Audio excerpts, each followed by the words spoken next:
What's going on, guys? Tein with the Digital Realty team and as well partners of Freedom Growth Partners here at LPT Realty. And in this video, this is actually a clip that we're going to be going over from our event that we recently hosted, Blueprint on how to make over $200,000 your first year as an agent. And this is just a brief coverage of exactly my upbringings and as well my journey from being an immigrant to all the way to where we're at now, where we've sold over 150 plus homes and as well one of the top agents nationwide. All right. And before we dive into this, if you find this content valuable, please hit the like button or the thumbs up button, because I'll let YouTube know that we're doing a good job. And please consider subscribing, because we post content on a weekly basis. And feel free to share this with any agents out there that it might inspire, because that's the whole purpose of this, guys. So this way we can inspire and reach more agents to help them become a better version of themselves and get to the next level. All right, enjoy the video. Guys, we're about to get started as everyone's wrapping up, getting the last bit of their food and stuff. But I just want to say thank you all for coming out. I greatly appreciate your time today. I know Tein does too. But yeah, making your way out here to Town Center sometimes a little bit difficult. Everyone find parking okay? Yep, all good? Okay, awesome. Well, I'm here, exciting class. It's awesome, especially as the market's starting to turn a little bit or change some nonetheless, good, bad, in between. But bringing you a class like this is gonna, speak volumes into your business. It just is. And for someone like Tein himself to be able to put this together and open up his whole playbook to you is kind of unheard of. And just a little bit about Tein and his story. Literally, he had everything going against him. Everything. Everyone's like, what do I do? I'm from here. Guys, I'm going to go through just a couple bullet points. I don't want to steal his thunder. But basically, Tein came to the country at 7 years old, right? Yeah, 6, 7. 6, 7 years old. So, English wasn't his first language, and he didn't even get in our market until 3.5 years ago.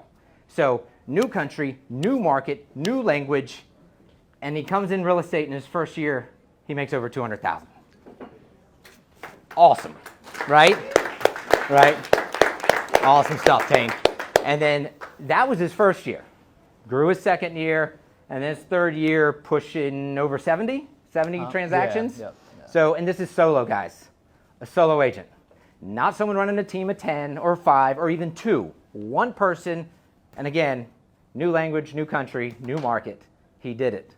And he's here to share it all with you and open up the playbook. So Tein, my partner, my friend, welcome. Awesome, Thank you for the intro, Terry. Hopefully I can beat that intro.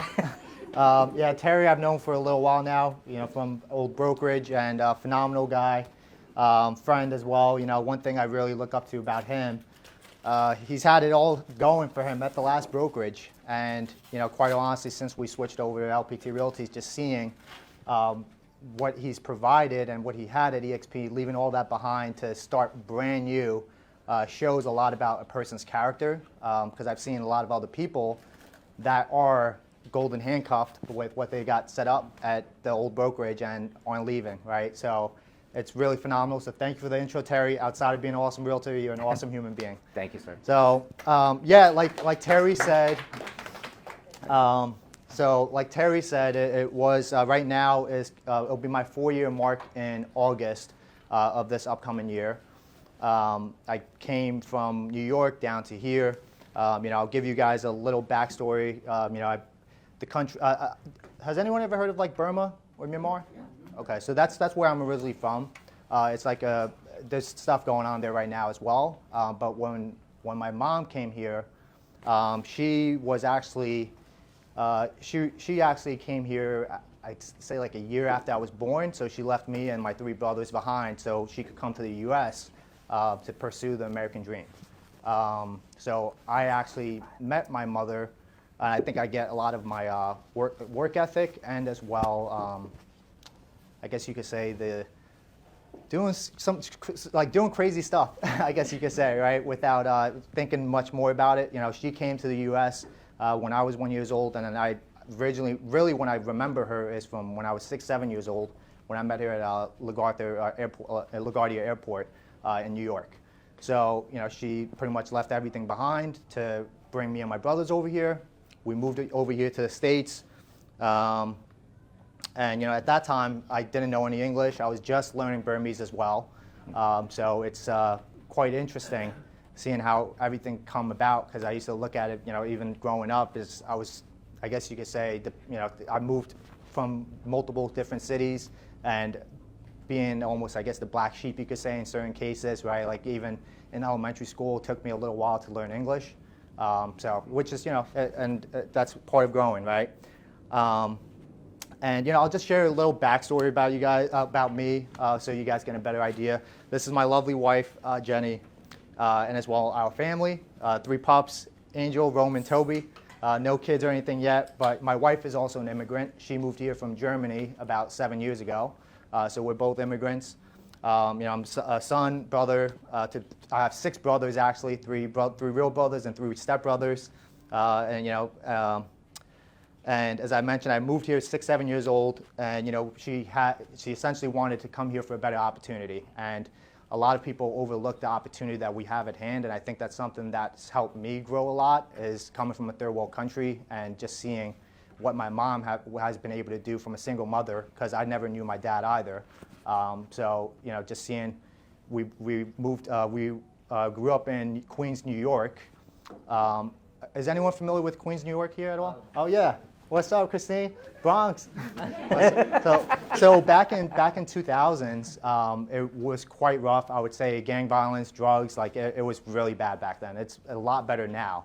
But back in 2000, so I came here 6-7 years old, and we lived in a 2-bedroom apartment. I would say maybe 900 square feet if we were lucky. But at the same time, coming from a third world country was awesome. Even though it was one of those apartments, you turn on the lights and roaches and mice would scatter in the kitchen. That's the New York lifestyle sometimes. And I share all this with you guys because it's been such a long journey, and it's just crazy the things that you can do if you put your mind to it. I would have never envisioned even being in front of you guys. This is my first time speaking in front of this many people, so I don't know if you can tell or not, but definitely a little nerve-wracking for me. But it's part of growth. Just something, just getting out there, right? I texted Terry last night. I was like, "Fuck it, we'll stream it. We'll stream it on." Because I wasn't even gonna record it at first, and I was like, "Fuck it, we'll just stream it on Facebook Live. What's the worst that can happen, right?" We grew up poor, I guess you could say, in Queens, New York. And as I was mentioning, it was bad around that time. I mean, I saw my first stabbing like 4th, 5th grade, walking home from school. At one point, it was 2nd or 3rd grade. I can't remember. I went to Rite Aid to steal school supplies because we needed school supplies, and I got busted, and cops detained me. And it was actually, I think it was like the 3rd or 4th time I met my stepfather. So him meeting me was literally picking me up from police station. So they detained me because they thought it was like gang initiation and whatnot, right? And then fast forward to, after we met my stepfather, we moved out to a better part of New York. Who's heard of like Long Island? Mm-hmm. So we moved out to Long Island. It's a more suburban area. And grew up in, I guess you could say, like a richer area, Sayville. And it was quite interesting because I came from, I guess you could say, the hood or whatever, right, to going over to Sayville. And at that time, there really was not much diversity. Like it was probably, I think I was the second, I think I was literally like the second Asian kid in school, and there was I think my best friends were the 2 Hispanics, and another one of my friends was one of the black people in the school, right? So it was very not diverse at all. And at that point in time, it was very interesting because I was getting into fights with people for literally people saying racial slurs, whatever it was, just coming from Queens. Like I just was fighting everybody pretty much. It was seeing going from a poor area to like a richer area, and we were now lower middle income, but it had its different challenges. So like some of the challenges I saw growing up was I saw all my friends that had I guess everything, the rich like nice houses, everything, and I would get very envious because in my family it was all together 9 people in a 3-bedroom house. And everyone was in school at the time, middle school, high school. So we were all, you can just imagine in the morning how that was, fighting for showers, right?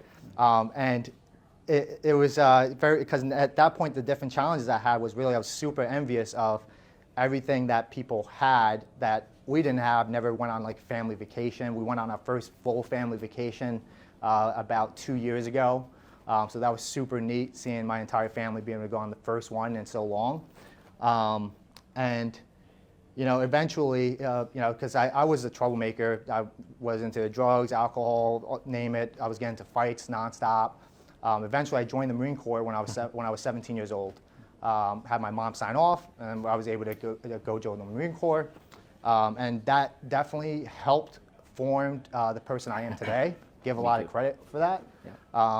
Because it was definitely, once I got back, like everyone saw, I was like a different person, I guess you could say.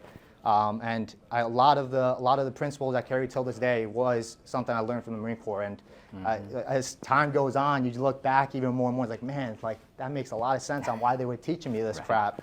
You know, because at that time it didn't make any sense on why we might be doing certain things, like making the bed, everything that's waking up early. All this stuff like piles up over time and to form you into, you know, who I am today, essentially.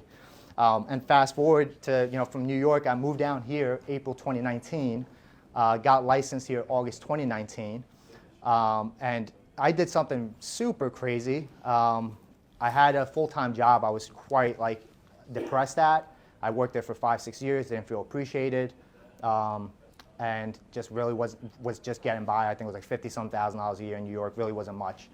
And I bought a house down here in Virginia while I had my full-time job. And as soon as we closed on the house, I quit my job, came down here to Virginia, and I was already prospecting before I even moved down here because I knew that's what my vision was. I was like, I'm going to go all in on real estate. And came down here, got licensed August 2019, became a full-time agent. I did some side hustle on the side, doing Uber and Lyft while, you know, during the night times. And first year, as Terry mentioned, did 33 deals, about $214,000 or $17,000 in GCI, and all of that was done through cold calling. And second year was 78 deals, over I think it was 570 GCI, and then third year 53 deals. So you know, it multiple awards from Circle of Excellence, Diamond Awards, EXP Icon Awards, Rookie of the Year for 2020, and as well the Silver Award. So these are some of the accolades, and I share this with you guys not to brag, but to show you what is really possible, because I do coach agents, and I run into agents that majority of the time think it's not possible until they see it done. Hope you guys enjoyed that, and again, please consider hitting that thumbs up or like button. That'll let YouTube know that we're doing a good job. We do it for absolutely free.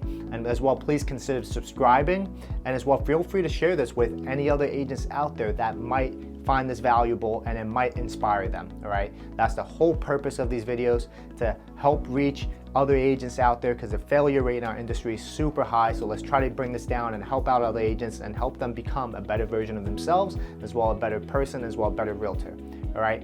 Until next time.